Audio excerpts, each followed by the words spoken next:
Jiwaraya Cakra parantos waktosna 80,5 FM Radio Cakra midangkeun dongeng Sunda Dora-Dori.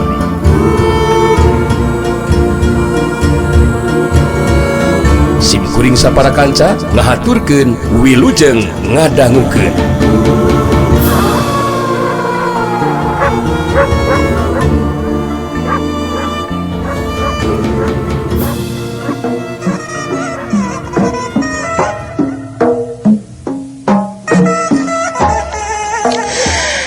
Itu diantarana babadamian anu lumangsung dina waktu harita di Sanggar Kandangan tempat pamukiman anak Karaman Ajak Bayangan. Beda jeung kayaan di Sanggar Kandangan harita di kampung kahuripan mah Bah Madun jeung Cek Nur bunga anu lain dikieun kadatangan Sirawing dibagiakeun ku Bah Madun jeung Cek Nur. Tiluanana terus ngariung rasanti mah budak teh keur sare di jero kamar.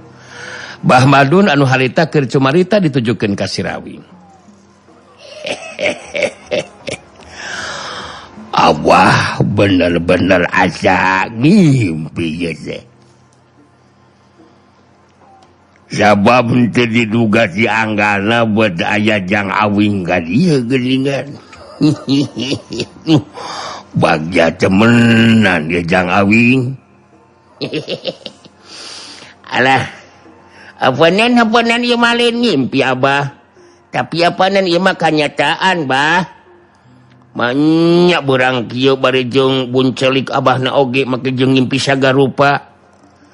Apanan Awing ka dieu teh nyelang heula we apanan Bah. Lain kunaon Awing teh hayang ningali kaayaan anak jeung pamajikan.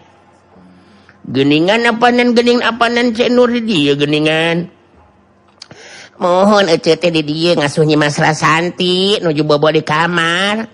Name pisanduk malihan mah. Teras air Rawing sumping kitu.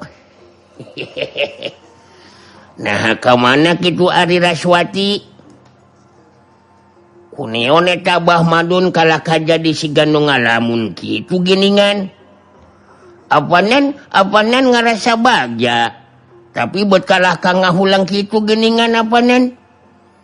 Tengar ti kawingna oge Bah. Badak bagja jeung narangsa Abah teh Jang Awing.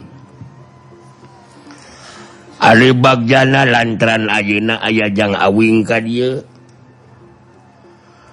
Ari narangsana lantaran Nyi Mas Saraswati teh keur ngarandapan katunggaraan ieu teh Jang Awing. Nah menang katunggaran kumaha kitu Bah. Apanan kawingna oge jadi penasaran ieu teh. Cikan sok jelaskeun ka Awing Bah. Nyeta. Hanteu Jang Awing. Nyi Mas Saraswati si ayeuna sasat jadi tawanan pihakna Ludira si Jayalaga. Jadi kieu jujutan mah Jang Awing. Saterusna ku Bah Madun dicaritakeun ngeunaan Saraswati anu indit ka Banjarwulung hayang nulungan si Keling. Malah Rasanti dititipkeun sina diurus ku Cek Nur. Sanggeusna ngarasa cukup bari kateranganana harita Bah Madun mungkas caritanana. Dah gitu Jang Awing.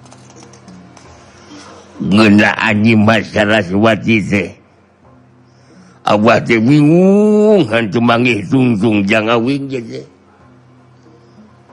Kumaha nulunganana Nyi Mas Saraswati da puguh pamohalan Abah bisa nulungan atuh Jang Awing. Kumaha atuh Ayu Rawing mohon da piraku atuh Nyi Mas Saraswati henteu ditulungan mah. Sasar ditawaran ku pihak jalma-jalma non teh ditawan gitu ku jalma-jalma anu sawanang-wanang tina kanana bat jadi salempang kana kaselamatan dirina gitu Jang Awing. Sirawing ngabagikeun paneutupna ka Bah Madun jeung Cek Nur. Sikapna tetep tenang. Gagaro kana sirahna terus nyarita. Aduh jeung ngacel wae sirah ieu teh duh loba otet meureunanya duh. ngeunaan Raswati ya bah apanan geus dibejaan ku Abah Ogelin apanan geus sidik ngabayakeun diri sorangan maksa keukeuh ka Banjarwulung teh apanan ayeuna jadi kanyataan tadi ceuk Bah Madun geus dijelaskeun apanan ayeuna dijadikeun tawanan sok rek kumaha nulunganana tah apanan awing oge kudu gancang mulang di ka sumur legok panamping ye teh bah apanan awing teh can sehat pulih sapinuhna ye teh Cenur Bah Madun jeung Cek Nur silih teuteup bari kalerung pogoh rada kaget jeung teu ngarti ku maranehna duaan sabab si Rawing bangun anu henteu salampangeun sigana teh kana kayan Saraswati anu dijadikeun tawanan di Banjarwulung. Bah Madun neuteup ka si Rawing terus nyarita deui. Kejang Rawing. Terus terang Abah teh. Kaget jeung bingung ieu teh. Ari sabab ditinggali ku Abah jang Awing bangun anu tenang-tenang wae geuningan. Ente ngarasa selempang ku kayaan Nyi Mas Saraswati. Bos vila aku tega moal ditulungan wae jang Awing. Ece jadi kaget ye teh. Kunaon aji Rawing mah beut henteu aya riuk-riuk anu melang salempang sigana teh. Beut pira aku nepikeun ka diantepkeun atuh Nyi Mas Saraswati ai Awing. Kedah ieu mah kedah enggal disalamatkeun. Apanan cek Awing oge ka dieu teh ngan saukur nyelang. Malah henteu bisa lila. Apanan kudu balik deui ka sumur legok panamping Awing teh apanan Awing teh acan beres ngubaran diri butuh keneh waktu apanan hayang sehat pulih di sapinuhna ieu teh. Tah ari ngeunaan Saraswati mah apanan eta mah bungan sorangan. Itu apanan. Bungan sorangan. Terus terang we Awing oge sabenerna mah henteu panuju ku tindakan Saraswati teh. Apanan ayeuna kieu kajadianana apanan. Cek Abah ge Nyi Mas Saraswati bangna keukeuh wae hayang nulungan si Keling teh. Lantaran ngerasa kahutangan jang Awing. Ari sabab geus 2 kali ditulungan ku si Keling. Malah apan tadi ge dijelaskeun ku Abah. Nyi Mas Saraswati moal rek ngarasa rempan ku bahaya. Sabab mun teh mah aya bahaya anu bakal tumiba bet pira aku jang Awing teu nulungan. Tapi ari ayeuna sikep jang Awing kalah ka kieu geuningan. Apanan ku Awing geus dijelaskeun bah apanan. Rek kumaha bisa nulunganana apanan ka dieu ge moal bisa lila kudu buru-buru balik deui. Apanan mun Awing terus karugrag deui bisa barabe atuh bah. Atuh moal cager-cager meureunan. Bener teu? Cik hayang daang anu mirasa ye teh nyeun samal dadakan we teh cing karasa comrangna mun aya comrang mun eueuhkeun bae lah ku cikur oge atawa ku bang beureum coya samalna mah jengkol ngorawe lah baturan weh ku beuleum asin duh pedo PN sigana teh ceuk aya keneh waktu ieu keur daang heula mah apanan geus lila teu daang di dieu. Cek Nur geus teu bade ngomong harita terus ini puru ka dapur. Sedengkeun Bah Madun masih kene penasaran sigana mah harita terus nyarita di ka si Rawing. Abah masih kene penasaran gitu jang Rawing. Jadi kacinekanana kumaha ieu teh? Dah tetep wae di masalah Saraswati teh moal ditulungan. Lah henteu melang salempang ku kasalamatan dirina jang Awing. ulah nepikeun kageus aya kajadian anu henteu dipiharap karek jang awing hanya luka luhung. Kumaha ari Abah? Apan ku awing geus dijelaskeun apanan? Puguh rek bisa nulungan kumaha apan awingna oge acan sehat bener atuh Bah. Jadi lebah dieu tak urang teh kudu yakin Bah. Maksud yakin kumaha jang awing? Ya kudu yakin we dina ieu kahirupan mah apanan moal rek salah tawuran. Anu melak hade buahna hade. Anu melak goreng buahna goreng. Apanan awing oge saeutik gedena sok tutulung ka sasama piraku taya anu nulungan. Apanan ari pitulung mah bisa ti mana bae Bah jeung ti saha bae kitu. Apanan ieu bau bola masin geus nu meragan irung apanan Bah. Nya tangina cenur mah asin langsung dibeuleum dibaturan ku samal dadakan coe samal jengkol kumicis. Duh mun aya mah antanan nu aya di galengan ngeunah teh rangu jadi. Apanan urang bisa ngariung daang Bah. Kayak urang tuang bisi tutung ting belum asinannya Bahnya. Si Rawing geus terus muruka dapur. Bah Madun ngahulang deui bari ngagerentos dina jero hatena. Besiganu temelang geuningan teh Jang Rawing. Siganu temelang jeung salampang ku kaya nu jadi pamajikan eta si Rawing teh. Tapi dipikir deui moal mata-mata kitu sikep jeung caritanana. Mun teu kaukur kaayaan anu jadi pamajikan kaayana tetep salamet jeung aman. Aing kudu percaya ka si Rawing. Si Rawing lain jago sambarangan. Walehna dengan saukur punjul dina ilmu silatna, tapi batinna oge kawilangsekeun. Aing geus henteu kudu nyedekeun masalah. Masalah anu kekanapan ku Saraswati mun kieu mah ye. Kitu gerentesna hate Bah Madun dina waktu harita.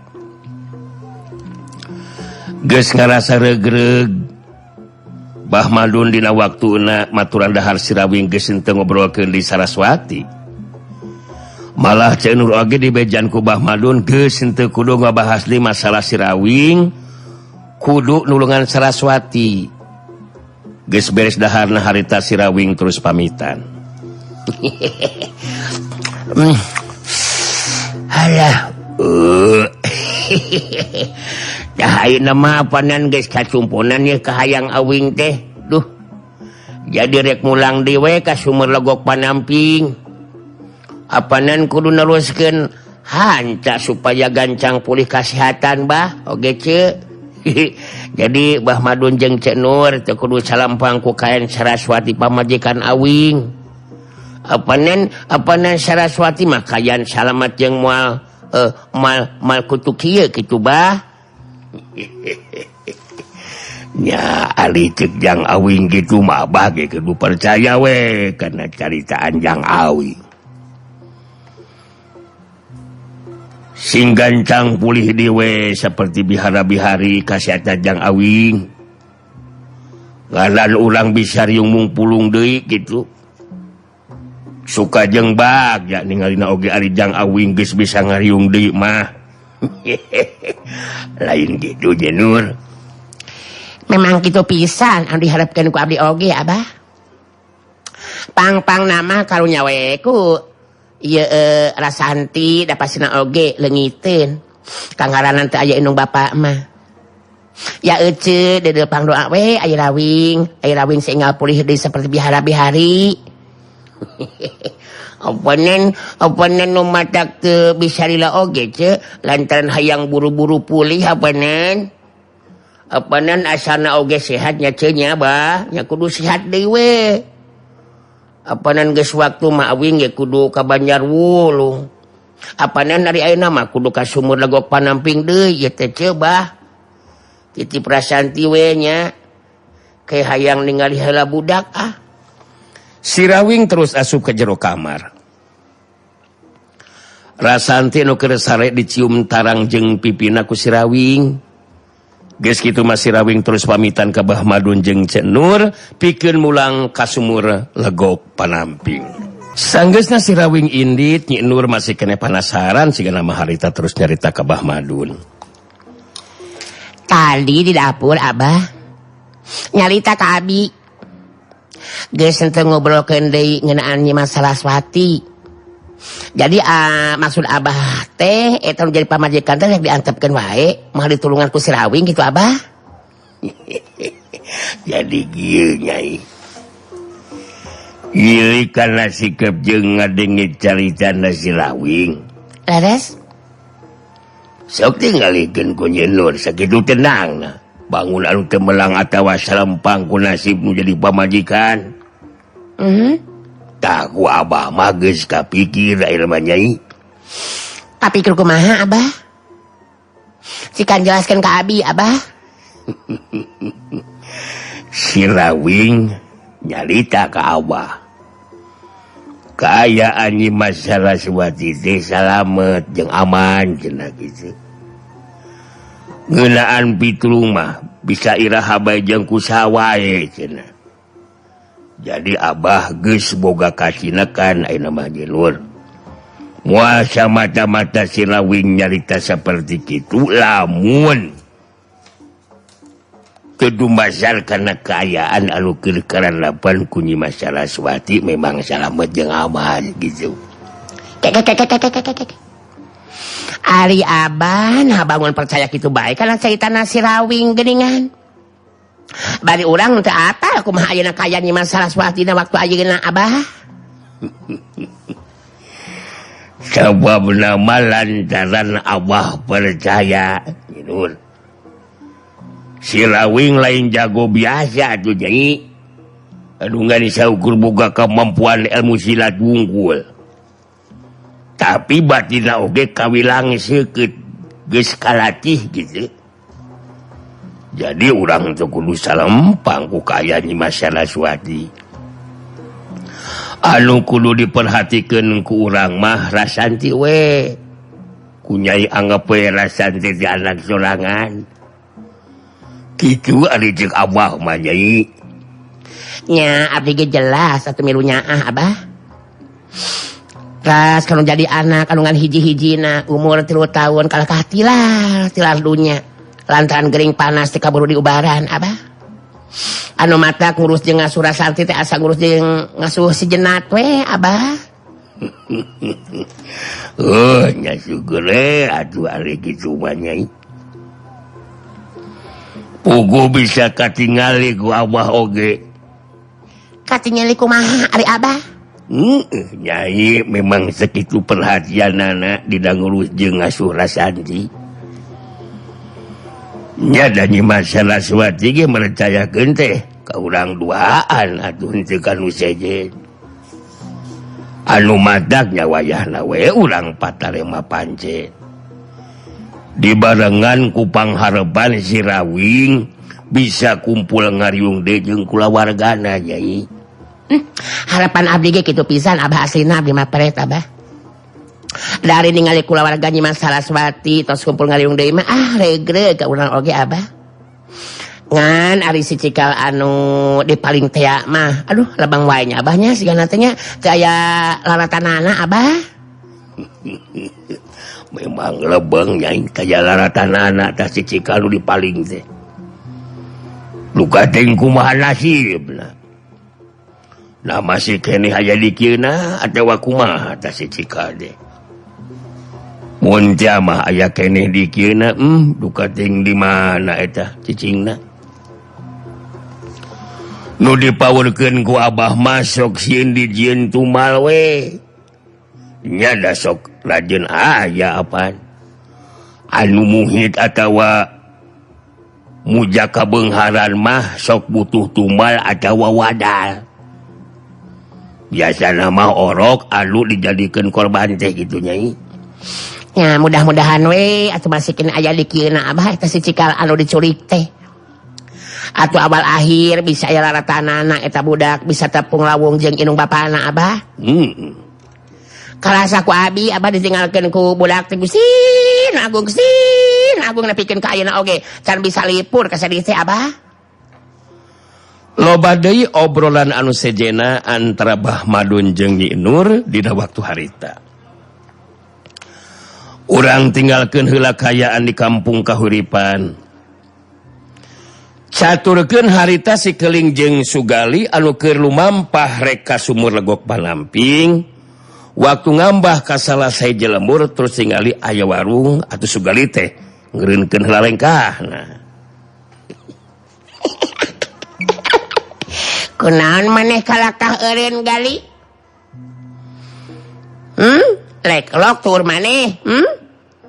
Jeung sungar sengir jeung nyekelan we beuteung maneh mah siga anu nyeri mata geuningan. Alah, kaasupan siga namanya. Ka dia urang burat aku aing Gali Ulah kitu Keling manya anu nyeri panon dicekelan beuteung ari taun teh sok tara nyambung Keling mah. Itu tuh tingali Keling itu tuh. Oh, eta awewe kolot anu keur moekeun baju dina pager. Nya sok we atuh sampeurkeun ku maneh ka itu Gali. Awewe geus kolot kitu jeung bureut teu. Oke jadi pika hayang ku maneh sagarupa Gali. Lain eta Keling. Itu tuh warung. Warung maksud Gali mah lain awewe anu bureut teu itu. Apaan tadi penting teh Keling geus janji rek nyempang ka warung bakaulan ditarima jadi muridna si Tergos Bodas.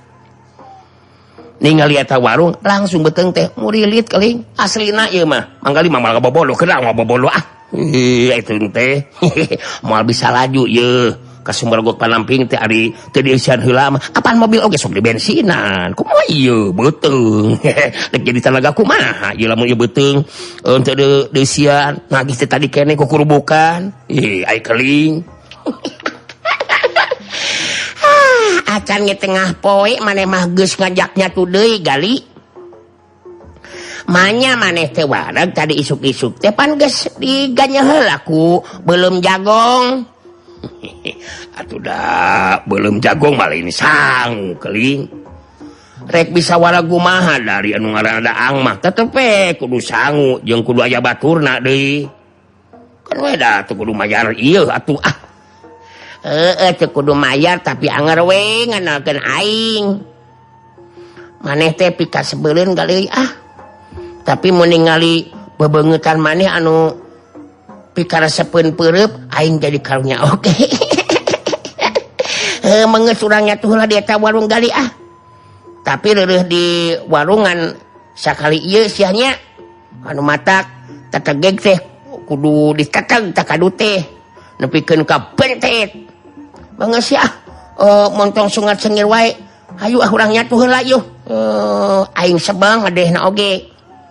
Si Keling lempang teh heula muru ka labah warung. Sugali nuturkeun bari ngomong deui. Awas kamari dewe Keling dengan sanguna mah sagarupa anu aya di eta warung diheka ku Manggari mah aslina ye samal we rada lobaan. Sejeng heheot di bawahnya tuh mah. Atuh da bung. Nya umat eta deungeuna bukan umat baban legap baban lah. Adek aya gorengan teri. Edek aya naon kabeh teh geuningan. Dek aya sangrai papatong itu naon diheka ku Manggari malah.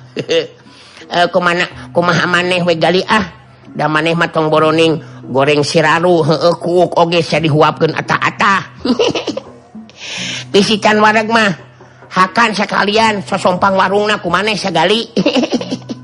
Bisican wareg keneh hakan bangku tempat yuk sekalian atuh masih keneh kurang keneh hakan jeung anu jualanna ieu kejo.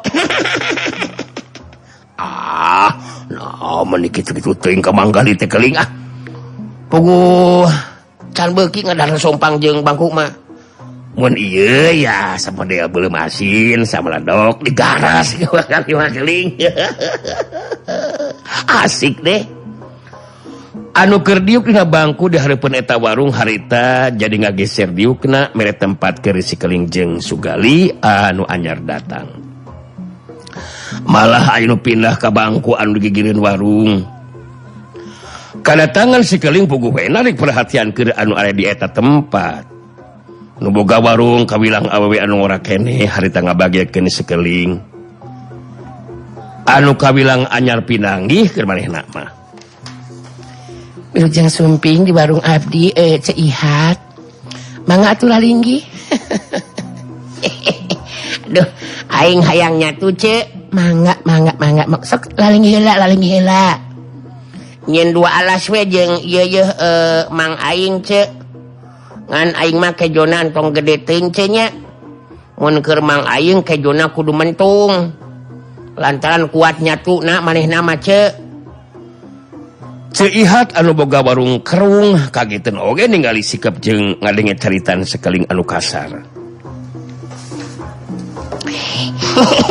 lain kalakah karung malohok itu atuh ce ongkoh nih tah diuk ari aing minta alasnya tuh kalakah karung teu kudu kaget aing si Keling bocah sakti tah ce bisi ece canyaho aing si Keling bocah sakti memang kieu kaayanana hasok gancang jieunkeun alasnya tuh na ce tadi mah nu keur mang aing cing gede tah ngalasna ce oh nya ke urang jieun alas daharna nya yang Keling beut oge nya kungsi ngadenge ngeunang si Keling bocah sakti teh hampura we nya da kakarek panggih jeung kaget we deui ari mah pamanjang Kelingnya Sugali nyarenge seuri bira dagu masep da puguh Ceihat teh kawilang boga rupa anu pantes bener nyai akang pamana si Keling nyai malah nepikeun kaina ge masih keneh lengoh nyai eta ge loba anu harayang cuma can srek alias di dieu can boga pamajikan kitu eta ge sakali loba lah anu ngadeuketan mah nya nu ngadeuketan akang walau jabonoja ti mimiti ya anak camat anak lurah ambil di setiap lemur anu sok kaliwatan loba teh yang ditaksir ke umang nganyita can aya nu cocok gitu ari nyai mana atuh si akangna nyita abdi ge nyurangan Kang dan nu jadi salaki kalah kakawin deui ka nu sejen geuningan abdi teh mending keneh hirup nyurangan we jadi ronda aiki mah jadi ronda puguh we jeung tibatan kudu di dua mah kitu jadi nyi hate tandanya alah nyanku kabeneran atunya puguh akang ditepungkeun jeung anu pada lengoh akang nu katelah mah Sugali Perbancana Suta ya panggilan nama Manggali lah gitu lah atau nama Kang Gali gitu itu logan disebut om si Keling gancang nyarita deui ditujukeun ka Ceihat ari maneh kalakah ngobrol jeung si Gali ce pan aing teh geus ngomong minta dijieunkeun alasnya tuh maneh teh Gali dungdak dengdek surah seuri gumase pisan koplok rek ngadonya tuh atawa ngobrol ieu teh Gali nya dahar atuh Keling lain kumasep Keling ngan batu kabeneran Manggali ditepungkeun jeung Ceihat anu pada lengoh montong ngabacot wae dibabuk sak ku aing sok gancang jieunkeun alas keur aing jeung ieu mang aing ce gampang ngobrol mah bisa bari nyatu lah nya tenang atuh lah ke urang jieunkeun heula atuh alas daharna nya Ceihat gancang harita nyen alas daharkeun si Keling jeung Sugali alas dahar geus dibikeun ka si Keling jeung Sugali kakarage rek ngahuap harita Sikeling jeung Sugali ningali lalaki kolot anu diuk dina bangku gigireun warung cengkat nangtung. Nilik dina wandana jelas Wanda Jawara. Pangawakanana rada begang, nyoren bedog dina cangkeng belah kencana. Leungeun katuhuna make geulang bahara sagede indung suku. Pikeun jago jeung Jawara anu makalan mah nyalahaweun eta jago kolot teh katelah Ki Sarangge si golok maut. Harita Ki Sarangge nyampeurkeun ka lebah Sikeling. Saterusna langtung ditukangeun Sikeling kira-kira jalak tu lengkah. Terus nyarita sorana rada cempreng jeung ancat. Jadi maneh anu ngaran Sikeling ti maneh anu geus ngabinasai Suranda kae. Sakudu hese-hese neangan geningain. Sabab aya di dieu. Maneh kudu nyahoe kelieng dewek pamanai si Suranda kae anu geus ajalai binasae ku manehe. Dewek katelah si Sarangge si golok maut teh. Ngarti maneh kelieng? Ngerti ha? 1000 campur dol ha? Sikeling ngaret ka Sugali terus nyarita. Hasok maneh mah nyatu nu jongjon kali euy ah. Tatag sing eno teh tatag sing wareg tah aing rek kurus heula ieu anu ditukangan aing hasok huapkeun ka jona. Sikeling dina kayan masih keneh diuk harita ngabalikeun awakna ka tukang paneutepna bantrok jeung Ki Sarangge si golok maut. Jadi maneh teh Ki Sarangge si golok maut. Terus maneh teh pamana si Surandaka ieu teh. Memang bener eta mangkuluk modal kuleungeun aing euy. Jadi maneh teh neneangan aing kitu. Atawa rek naon neneangan aing sagarupa Sarangge. Jeung nyacapet teh maneh mah beda ti batur Sarangge. Jago kolot tapi sora meuni kitu patut anu balik atuh bacot teh. Dasar koplok, menie naon ciga urang mana teh. Ya, make jeung Sikeling teh ae. Waruksak ngaran maneh mah. Geus Sikeling belagog. Make jeung Sikeling naon Sikeling sagarupa. Puguh we Ki Sarangge si golok maut langsung mendelik. Sikap jeung caritaan Sikeling bener-bener betkawas nyarita kasasama. Salaku jago kolot anu geus lama kalangan di dunya kajawaran tang tuwe asa dihina. Maneh kurang ajair kelieng. Ngomong calutaik seperti kitu we. Dewek neneangan maneh sabaeb hayang malas patie. Hutangnya wae kudu dibayar ku nyawae. Dewek teu tarimae kana tindakan maneh anu binasae ka Suranda kae ulah sambai kaniayai. Ku dewek maneh bakal dipateni sakalieng. Alah halus ngomongna unik euy. Lain maneh teh nya jago ye teh. Nyacapek meni pikir resepeun kitu. Ujung eta nyacapek teh mani resep make Montong maksakeun maneh Sarangge aing tah aing Sikeling bocah sakti deuleu. Montong deuleu aing budak kene sia Sarangge. Ilmu silat maneh moal mahi lah ngalawanan aing mah Sarangge. Bakejung hayang molos pasti ka aing sagarupae. Dengekeun ku jejeuwir maneh. Si Suranda kate kojor lantar manehna anu hayang dipodan ku aing. Bongan ganggu jeung kurang ajar ka indung aing si Manuning kitu. Hehehe sia. Dewaek henteu paduliai ke lain. montoe ngahinae sapedaeh dewek kieu ngomong naik moal disebut sigolok maut teh lamun henteu bisae matenie maneh kelieng hasok bukti kene kahebatan manieh bocah sakti teh manai sok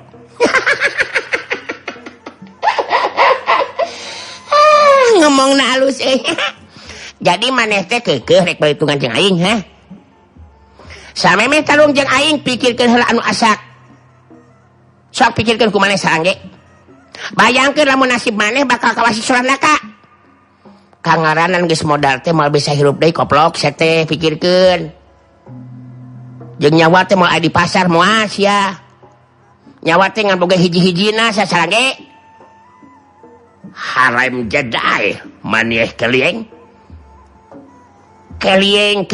we harusan ngaran aing maneh mah keling kitu belagog lain kelieng hasok saya gaya diri kelieng urang talueng ulai sampai taniai ieu bedog anu bakal maragatkeun nyawa maneh kelieng tuh kanyahoan besar pedogna nyaho-nyaho pedog kisarange geus aya dina sekelah leungeun katuhuna nandakeun kisarangge memang maher ngagunakeun bedogna teu matak aneh mun meunang julukan si bedog maut si keling ngaret ka Sugali anu keur ngahanca alas daharna terus cerita maneh masing jon-jon we nyatuna gali aing aya nu ngajak ke sang heula euy keur pemanasan euy kayak geus ngaberekeun si sarangge kakarek aing nyatu deui bari jeung masih kene samutut harita waktosna seep